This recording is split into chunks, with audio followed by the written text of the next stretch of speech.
हम लोग शुरू करेंगे चैप्टर नंबर 5 को, रिएक्शन काइनेटिक्स। एनवीएफ की जो बुक की हम सीरीज़ कर रहे थे केमिस्ट्री में ग्रेड 10, उसके अंदर हम लोग जो फेडरल बोर्ड एसएलओस प्रोवाइड करता है उनको देखते जाते हैं इस सीरीज़ में। तो आज की इस वीडियो में हम लोग जितने एसएलओस हैं इस चैप्टर के वो करेंगे। इनमें से बेशतर एसएलओस फॉर्मेटिव हैं, यानी कि वो पेपर में नहीं पूछे जाएंगे, लेकिन फिर भी हमें उनको हल्का से डिस्कस करना पड़ेगा क्योंकि उसके बगैर हमें अगले एसएलओस को इतनी समझ नहीं आएगी। तो नंबर 1 एसएलओ है, describe collision theory in terms of number of particles per unit volume, frequency of collision of particles, kinetic energy of particles and activation energy। अब ये है फॉर्मेटिव है, यानी इस स्पेसिफिकली इसके बारे में पेपर में नहीं पूछा जाएगा, लेकिन इसका कॉन्सेप्ट होना ज़रूरी है अगले एसएलओ के लिए, इसलिए इसके बारे में हम हल्की सी बात ज़रूर करेंगे। सबसे पहले हमारे पास कोलिजन थ्योरी जो बहुत ही सिंपल है, बहुत ही ईजी है। कोलिजन थ्योरी सिर्फ ये कहती है कि अगर कोई भी रिएक्शन होनी है, तो आपके पास कोई भी रिएक्शन है जिसके अंदर आपके पास रिएक्टेंट्स ने प्रोडक्ट्स में जाना है, तो उसके लिए कुछ शर्तें हैं। नंबर 1 शर्त है कि वो पार्टिकल्स कोलाइड करें, तो वहीं से कोलिजन थ्योरी लिखा है, पार्टिकल्स मस्ट कोलाइड। कोलाइड से ये मतलब है कि वो टकराएं, यानी कि फॉर एग्जांपल आपके पास ए और बी पार्टिकल्स थे, इन्होंने कोलाइड करके ए बी मॉलिक्यूल बनाना था।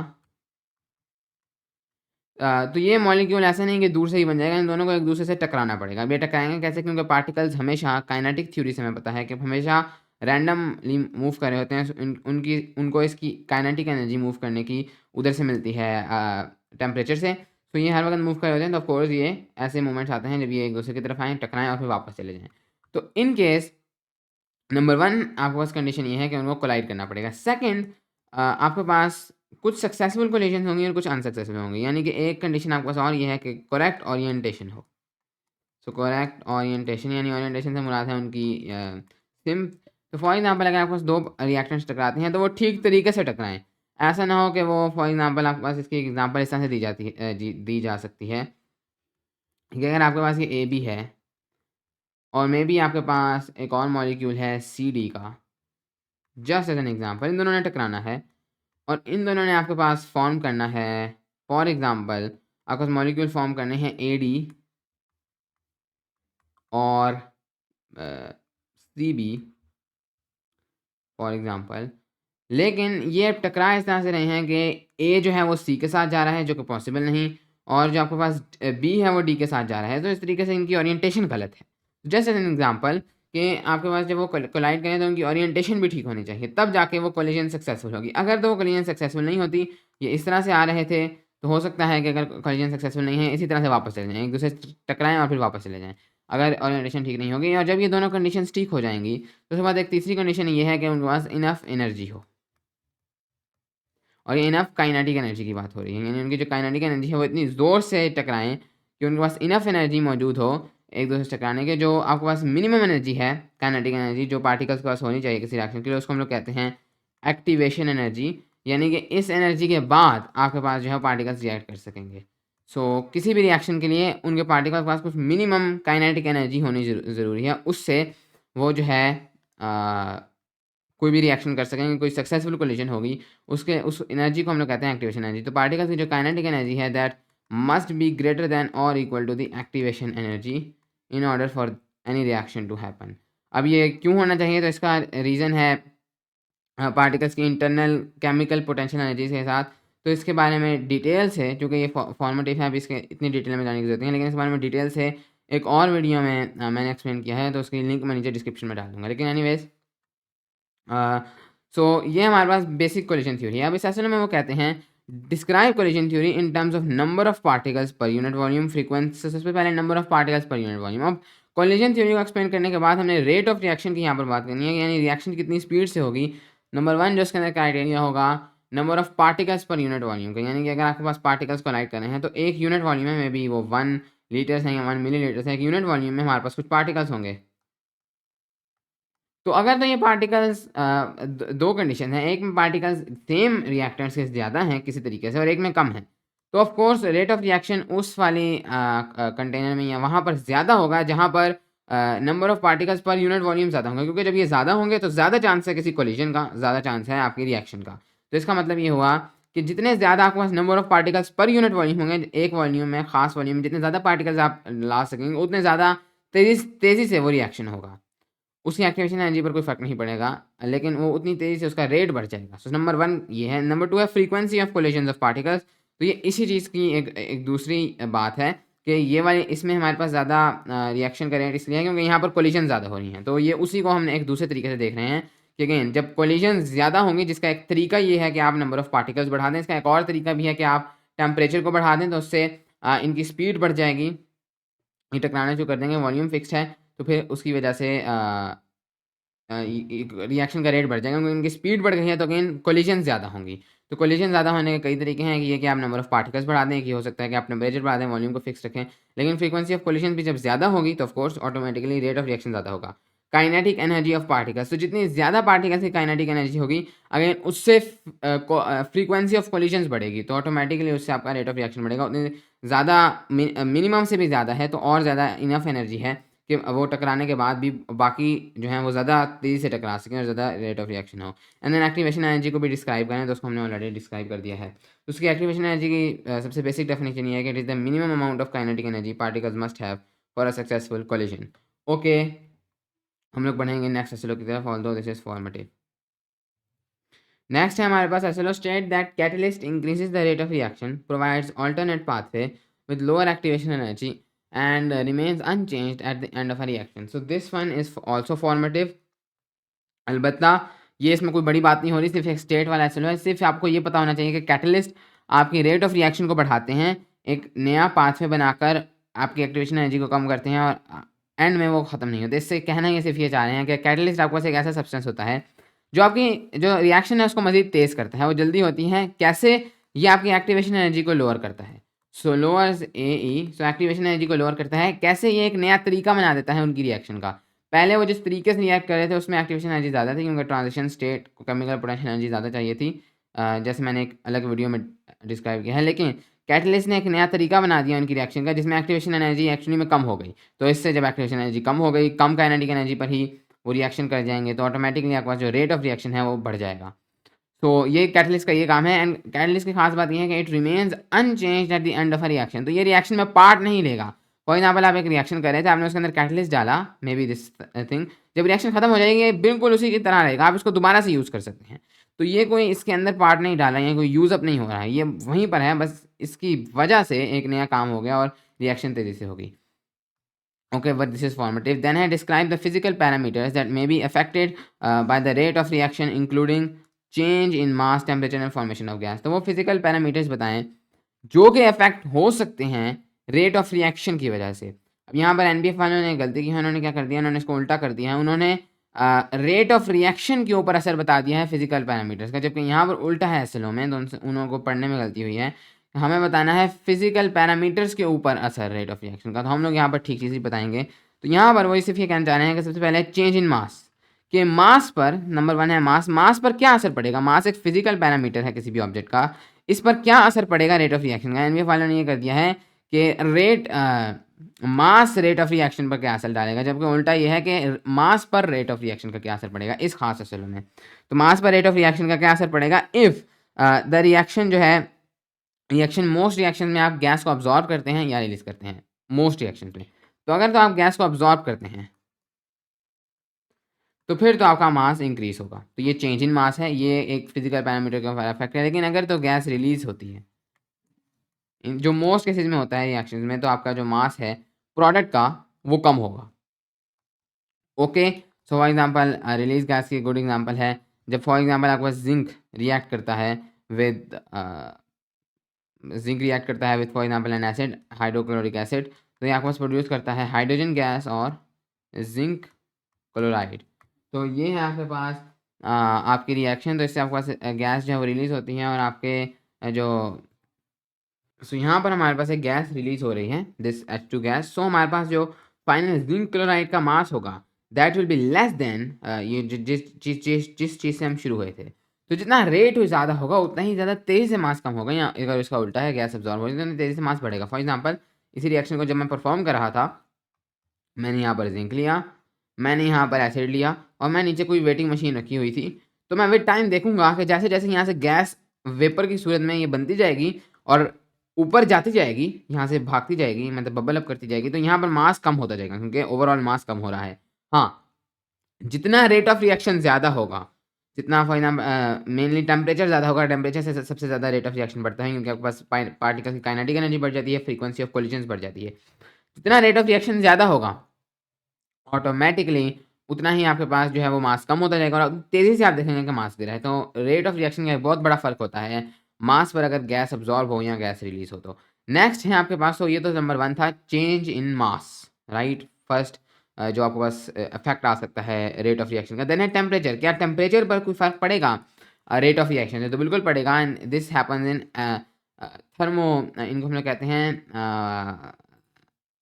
Thermal reactions, right? जिनके अंदर हमारे पास टू टाइप्स हैं, हमने इसके बारे में 9th में पढ़ा होगा। तो थर्मल रिएक्शंस होती हैं जिसके अंदर हमारे पास एक तो टाइप होती है एक्सोथर्मिक, जिसके अंदर हीट को एक्सिट किया जाता है या हीट को बाहर भेजा जाता है। तो heat is release is heat. तो आपके पास जो ऑब्जेक्ट है जो हीट को रिलीज कर रहा है दैट गेट्स हॉट।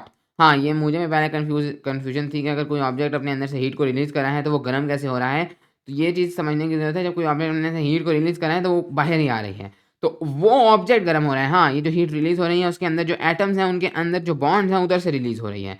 सो बिल्कुल उधर तो एनर्जी कम है, लेकिन एनीवेज वो एनर्जी तमाम की तमाम अक्यूमुलेट हो रही है on the surface of the object. तो वो खुद ऑब्जेक्ट जो है वो उसका फिजिकल पैरामीटर जो टेम्परेचर है वो बढ़ा है।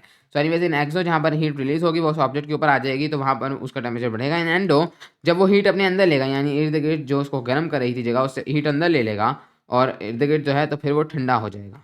सो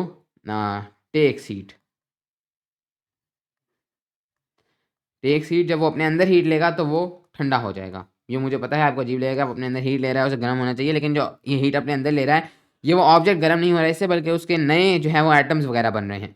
जो असली हीट जिससे वो ऑब्जेक्ट गर्म होता था वो तो जिसकी सरफेस थी या उसके जो बाहर एनवायरनमेंट थी वो थी जो उसको गर्म बना रही थी, लेकिन जब उसने बाहर से हीट अंदर लेनी तो बाहर ठंड बच गई तो वो ऑटोमेटिकली ठंडा हो जाएगा। तो anyways again rate of reaction अगर तो ज़्यादा है तो फॉर एन एक्सोथर्मिक रिएक्शन उतना ही ज़्यादा होगा ऑब्जेक्ट, और अगर वो एक एंडोथर्मिक रिएक्शन है तो उतना ही ऑब्जेक्ट कम होगा। फॉर एग्जांपल किसी चीज़ को जलाते हैं, फॉर एग्जांपल आप आग को जलाते हैं, आप आग को जलाते हैं तो आप किसी चीज़ को जला रहे हैं, राइट? उस चीज़ को आप जला रहे हैं उसके ऊपर आग आ रही है, तो ये एक एक्सोथर्मिक रिएक्शन है या एंडो। तो this is an exothermic reaction, वो हीट को रिलीज़ कर रहा है, ये ऑब्जेक्ट जो है ये हीट को रिलीज़ कर रहा है in the form of fire. तो ऑफ कोर्स जितनी ज़्यादा तेज़ी से आग लगेगी उतना ही ज़्यादा वो ऑब्जेक्ट गर्म होगा। सो अगेन वो अपने रिलीज हीट कर रहा है इसलिए वो गर्म हो रहा है। जितनी तेज़ी से आग लगेगी उतना ही ज़्यादा ऑब्जेक्ट वो आपको गर्म फील होगा। ओवरऑल वैसे उसका इंटरनल जो उसके अंदर से हीट निकल रही है लेकिन वो फील आपको गर्म होगा क्योंकि हीट उससे आपकी तरफ आ रही है। सो एनीवेज ये एक एग्जांपल है, जितनी आपके पास रेट ऑफ रिएक्शन ज़्यादा होगी उतना ही आपके पास टेम्परेचर इफेक्ट होगा। नेक्स्ट है आपके पास final, that is formation of gas. तो वो रिएक्शन जिनमें एक गैस ने फॉर्म होना होता है, तो गैस के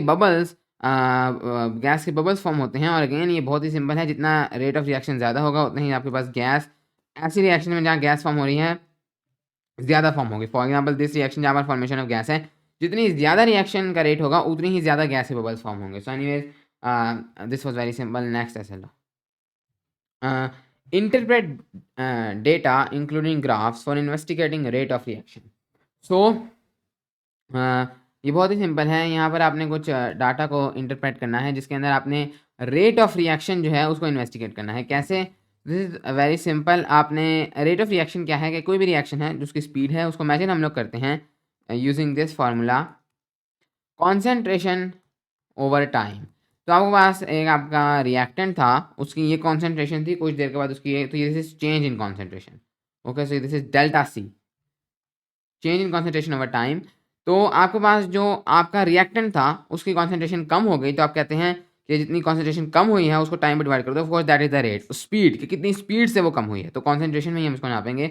इसको अगर हम लोग ग्राफ पर प्लॉट करें, सो दिस इज द कॉन्सेंट्रेशन, हम लोग यहाँ पर रखेंगे और हम लोग यहाँ पर रखेंगे time, because time is independent and concentration is dependent. So यहाँ पर हमारे पास फॉर एग्जाम्पल हम शुरू होते हैं रिएक्टेंट से। रिएक्टेंट की कॉन्सेंट्रेशन शुरू में ज़्यादा होती है रिएक्शन के, लेकिन जैसे जैसे रिएक्शन आगे बढ़ती है तो रिएक्टेंट्स कम होते जाते हैं, वो प्रोडक्ट्स में कन्वर्ट होते जाते हैं। तो रिएक्टेंट्स में भी आपके पास इस तरह शुरू हुआ है लेकिन वो ख़त्म होते होते आपके पास इधर पहुँच गए, समथिंग लाइक दिस। ओके, तो वो आपके पास तकरीबन ख़त्म हो गए आपके पास रिएक्टेंट्स। तो आपके पास रिएक्टेंट्स की कॉन्सेंट्रेशन में एक चेंज आया है, दिस इज डेल्टा सी। और विद टाइम, इतना उनको टाइम लग गया ये चेंज आने में, तो ऑफकोर्स इस तरीके से आप लोग अपना रेट निकाल सकते हैं कि ये स्पीड थी जिससे ये हुआ है। अगर तो ये इस तरह होता, बहुत ही कम टाइम में आ जाता, तो ऑफकोर्स आपका रेट बढ़ जाता। अब रेट को आप लोग कॉन्सेंट्रेशन ऑफ रिएक्टेंट से भी नाप सकते हैं या कॉन्सेंट्रेशन ऑफ प्रोडक्ट से भी नाप सकते हैं। प्रोडक्ट पहले कम थे, लेकिन जैसे जैसे रिएक्टेंट कम हुए प्रोडक्ट बढ़ते गए, क्योंकि रिएक्टेंट्स प्रोडक्ट्स में जा रहे हैं। तो प्रोडक्ट्स कुछ इस तरीके से आपके पास होंगे।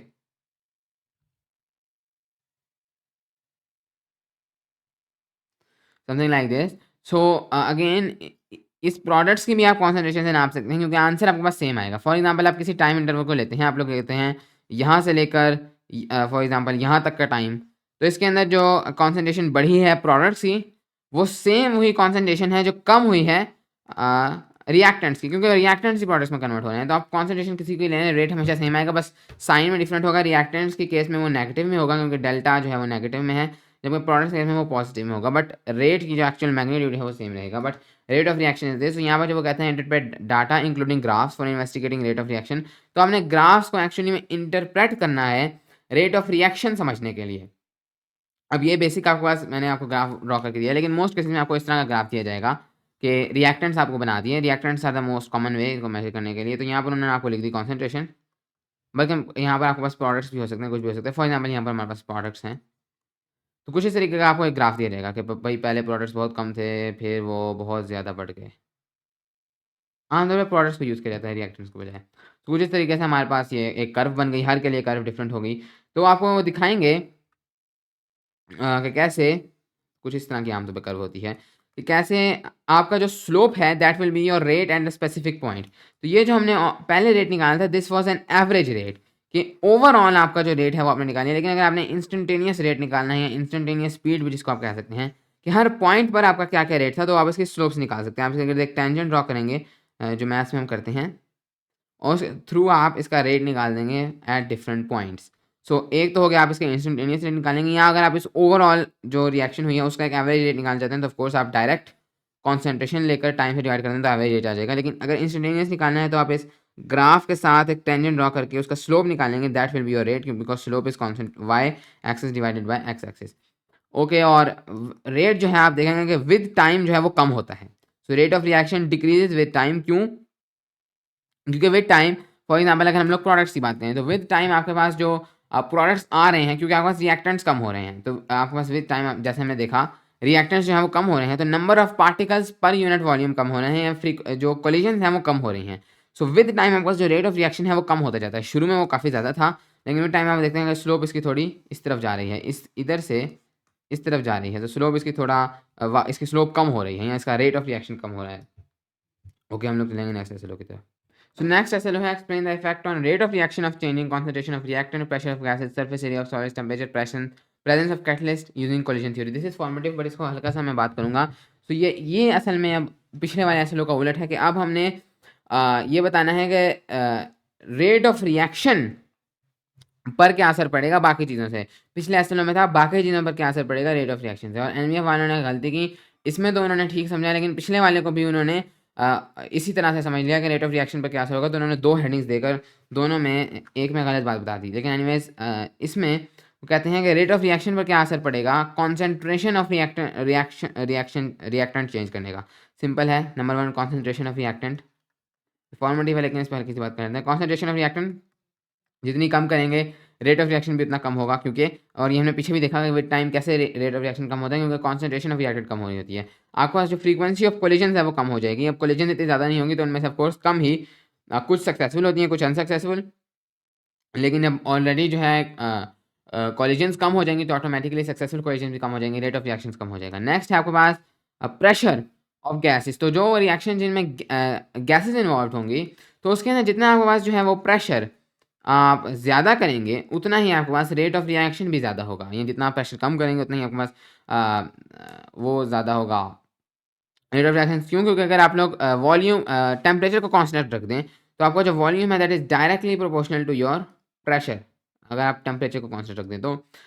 सो ये कोई लॉ है केमिस्ट्री में, बल्कि मैंने हल्का सा उल्टा लिखा, this is volume is inversely proportional to pressure. तो ये मेरे जहन से निकल गया था। दिस इज बॉयल्स लॉ, ये हमने ऑलरेडी केमिस्ट्री में पढ़ा है, पिछले चैप्टर में चैप्टर नंबर 2 में पढ़ा था। दिस इज बॉयल्स लॉ कि volume is inversely proportional to pressure at constant temperature. तो यहाँ पर अगेन इधर से ही हम लोग निकालते हैं कि जब हम प्रेशर ज़्यादा करेंगे तो रेट ऑफ रिएक्शन बढ़ेगा, क्योंकि जब हम प्रेशर ज़्यादा करते हैं तो हमारा वॉल्यूम कम हो जाएगा, प्रेशर ज़्यादा करेंगे वॉल्यूम कम हो जाएगा। जब वॉल्यूम कम हो रहा है इसका मतलब ये है कि अब सेम नंबर ऑफ पार्टिकल्स हमारे पास कम वॉल्यूम में है, यानी number of particles per unit volume बढ़ गया है। पहले जितने वॉल्यूम में अगर 100 पार्टिकल्स थे तो अब उतना ही वॉल्यूम हो सकता है 200 पार्टिकल्स हो, क्योंकि जो आपके पास सेम पार्टिकल्स थे वो कम जगह घेरे हैं। तो इस वजह से जो आपका वो पर यूनिट वॉल्यूम पार्टिकल्स बढ़ जाएंगे या कोलिजन ज़्यादा हो जाएंगे तो आपका रेट ऑफ रिएक्शन बढ़ेगा। नेक्स्ट है सरफेस एरिया ऑफ सॉलिड्स। तो अब जब हमारे पास रिएक्शन में सॉलिड्स इन्वॉल्व होंगे तो सॉलिड सिर्फ सरफेस एरिया पर रिएक्ट करते हैं। लिक्विड्स और गैसेज में ऐसा नहीं है, लिक्विड और गैसेज हर तरह से रिएक्ट करते हैं, वो मिक्स हो जाते हैं, एक दूसरे के रिएक्टेंट्स मिक्स हो गए और एक दूसरे से टकराते रहते हैं। लेकिन जो सॉलिड है वो सिर्फ सरफेस के ऊपर टकरा सकते हैं क्योंकि अंदर वो पैक्ड हैं। तो फॉर एग्जाम्पल आपके पास कुछ दो सॉलिड्स हैं जिन्होंने रिएक्ट करना है, एक रिएक्शन परफॉर्म करनी है, वो सिर्फ जो सरफेस है आपकी उधर वो ये रिएक्शन कर सकेंगे। मे बी आपके पास एक सॉलिड है और इजी के लिए बाकी तमाम आपके पास फॉर एग्जाम्पल एक गैस है, तो थोड़ा इसको इजी करने के लिए गैस है तो गैस सिर्फ आपके पास एट द सरफेस रिएक्ट कर सकेगी। तो जैसे जैसे ये सरफेस पे रिएक्ट कर देगी छोटा होता जाएगा, अल्टीमेटली तो सारा सॉलिड रिएक्ट कर जाएगा लेकिन रेट ऑफ रिएक्शन काफ़ी स्लो होगा। इन केस अगर हम लोग इसका सरफेस एरिया किसी तरह से बढ़ा दें, इसी सॉलिड को हम लोग पाउडर फॉर्म में कर दें, यानी आप पाउडर फॉर्म में उसका हर हर एक जो ज़र्रा है उसका एक अलग सरफेस एरिया हो गया है, तो ओवरऑल जो सरफेस एरिया है वो बढ़ गया है। इसी को हम छोटे छोटे पीसेज में तोड़ दें, तो अगर पहले ये था तो फॉर एग्जाम्पल अगर हम इसको आधा कर दें तो पहले तो सिर्फ ये आउटर लेयर थी, वो आउटर के साथ साथ ये इन अंदर वाले दो सरफेसेस भी आ गए हैं। सरफेस एरिया अगर हम लोग बढ़ा दें तो ऑटोमेटिकली आपका रेट ऑफ रिएक्शन बढ़ जाएगा, क्योंकि अब जो कोलिजन हैं वही ज़्यादा बढ़ जाएंगी, अब सरफेस ही आपके पास ज़्यादा मिल गई है फॉर कोलिजन के। इसीलिए जो पाउडर्ड फॉर्म में जब सॉलिड रिएक्ट करता है तो वो ज़्यादा तेज़ी से रिएक्ट करता है। ओके, इसके बाद है आपके पास surface area of solids temperature. तो ऑफकोर्स टेम्परेचर जितना ज़्यादा होगा आपके पास उतनी ही ज़्यादा आपकी रेट ऑफ रिएक्शन होगी। पहले हमने ये देखा था कि रेट ऑफ रिएक्शन का टेम्परेचर पर क्या असर है, हम लोग देखा है टेम्परेचर का रेट ऑफ रिएक्शन पर क्या असर है। जितना ज़्यादा टेम्परेचर होगा उतनी ज़्यादा रेट ऑफ रिएक्शन होगा, रेट ऑफ रिएक्शन होगी, क्योंकि आपके पास काइनेटिक एनर्जी बढ़ जाएगी पार्टिकल्स की और वो उस तरीके से फिर उनकी कोलिजन्स बढ़ जाएंगी और फ्रीक्वेंसी ऑफ कोलिजन्स बढ़ जाएंगी, तो ऑटोमेटिकली आपके पास रेट ऑफ रिएक्शन बढ़ जाएगा। प्रेजेंस ऑफ कैटलिस्ट, तो कैटलिस्ट अगर प्रेजेंट होगा तो ऑफकोर्स रेट ऑफ रिएक्शन बढ़ेगा, तो बहुत सिंपल है क्योंकि एक्टिवेशन एनर्जी कम होगी। तो ओके, सो ये तो था भी फॉर्मेलिटी। देन फाइनल है जो कि काफ़ी आसान है, जो कि समेटिव है। Justify the importance of chemical kinetics in the food industry to determine ideal harvesting and transportation times for produce. तो केमिकल काइनेटिक्स की इंपॉर्टेंस बताएं फूड इंडस्ट्री में आइडियल हार्वेस्टिंग और ट्रांसपोर्टेशन टाइम ढूंढने के लिए। तो फूड इंडस्ट्री में जहाँ पर खाना बनाया जाता है, खाने को हार्वेस्ट किया जाता है, यानी कि जो क्रॉप्स वगैरह हैं उनको हार्वेस्ट किया जाता है, उसमें केमिकल काइनेटिक्स का इल्म होना बहुत ज़रूरी है। जो फूड साइंटिस्ट हैं वो इसको इस्तेमाल करते हैं कि आपने हार्वेस्ट किस वक्त करना है। तो बहुत से ऐसे फ्रूट्स होंगे जिनको हार्वेस्ट बहुत जल्दी कर लिया जाएगा, क्योंकि हमें ये केमिकल काइनेटिक्स से पता, केमिकल काइनेटिक्स सिर्फ ये साइंस है कि आपने रेट ऑफ रिएक्शन को पढ़ना है कि रिएक्शन कितनी जल्दी होता है। तो उनको पता होगा कि इसके अंदर अभी जो है वो रेट ऑफ रिएक्शन की स्पीड काफ़ी ज़्यादा है, तो इसको हमने पहले लेना है और कुछ में हमने इसको अगर इसको ज़्यादा देर तक छोड़ दिया तो रेट ऑफ रिएक्शन खुद ब खुद इतना ज़्यादा हो जाएगा कि ये फल ख़राब हो सकता है। यहाँ इसमें रेट ऑफ रिएक्शन बहुत स्लो है तो हमने इसको बहुत पहले हार्वेस्ट नहीं करना। और इसके साथ साथ ट्रांसपोर्टेशन टाइम्स, तो हो सकता है कोई सब्सटेंस है उसके अंदर जब ट्रांसपोर्ट हो रहा होता है तो फिर भी एक रिएक्शन है, वो हार्वेस्ट में तो रिएक्शन है आपके पास राइपन होने का, राइप होने का, राइपनिंग आप इसको कहेंगे, राइप राइपनिंग, सो स्पेलिंग होंगे राइपनिंग। सो ये जो राइपनिंग की रिएक्शन है ये हो रही है हार्वेस्ट में, जब आपने उसको उतारना है तो उसके अंदर वो पक रहा है फल, राइप होने का मतलब होता है पकना, तो उसकी रिएक्शन भी आपने, आपका रेट हर फल के लिए डिफरेंट होगा, पता होना जरूरी है। देन ट्रांसपोर्टेशन में जो आपके पास रिएक्शन हो रही है उसको हम लोग कहते हैं स्पॉयलेज। स्पॉयलेज यानी वो ख़राब होना। अब जब वो उतर जाता है, स्पॉयलेज, अब जब वो उतर जाता है तो डिफरेंट बैक्टीरिया वगैरह अब उसको तोड़ना शुरू कर देते हैं, वो ख़राब होना शुरू हो जाता है फल, तो उसकी भी एक रिएक्शन है। तो उस रेट को हम लोग कितना कम से कम कर सकें, ये हमारा वो है अज़म कि हमने ट्रांसपोर्टेशन में इसके स्पॉयलेज के रेट को कम से कम तर करना है। हम उसके लिए डिफरेंट कंडीशंस करेंगे, टेम्परेचर कम करेंगे, इसको ठंडी एनवायरनमेंट में स्टोर करेंगे। तो ये डिफरेंट चीज़ें हैं केमिकल काइनेटिक्स है, जिसके लिए इन होना ज़रूरी है कि अगर कोई सब्सटेंस है वो इतनी तेज़ी से स्पॉयलेज करता है तो उसको बहुत लॉन्ग डिस्टेंस पर ट्रांसपोर्ट ना किया जाए। अब फॉर एग्जाम्पल इसका एक एग्जाम्पल है बनानास में, कैसे बनानास को जब हार्वेस्ट किया जाता है तो बनानास जब ग्रीन होते हैं उसी वक्त उनको उतार लिया जाता है, तो उनको कभी भी पकने का इंतजार नहीं किया जाता, क्योंकि वो पक जाए तो वो बहुत ज़्यादा आपके पास बहुत ज़्यादा पक जाते हैं, तो उनकी रेट ऑफ रिएक्शन बहुत फास्ट है। तो चूँकि उनकी रेट ऑफ रिएक्शन बहुत फास्ट है, उनको जब हम वो ग्रीन होते हैं, कच्चे होते हैं, उसी वक्त उतार लेते हैं और फिर आर्टिफिशियल कंडीशन में उनको पकाया जाता है, कंट्रोल्ड एनवायरनमेंट में उनको पकाया जाता है। उसके बाद जो बनानास की ट्रांसपोर्टेशन है उसके अंदर ये ख़राब भी बहुत जल्दी होते हैं। तो इस वजह से जो इनको पकाने का अमल है ये ट्रांसपोर्टेशन के बाद किया जाता है। पहले इनको ट्रांसपोर्ट कर दिया जाएगा कच्चे बनानास को, और जब वो एक जगह पहुँच जाएँगे तो उधर बस एक छोटे डिस्टेंस में उनको ट्रांसपोर्ट करना है, तो उधर इनको आर्टिफ़िशियल कंडीशन में पकाया जाएगा। ओके। उसके साथ ही हमारे इस चैप्टर के तमाम एसएलओज़ कंप्लीट हो गए। अब हम लोग करेंगे ऐसी एक्सरसाइज़। Thank you.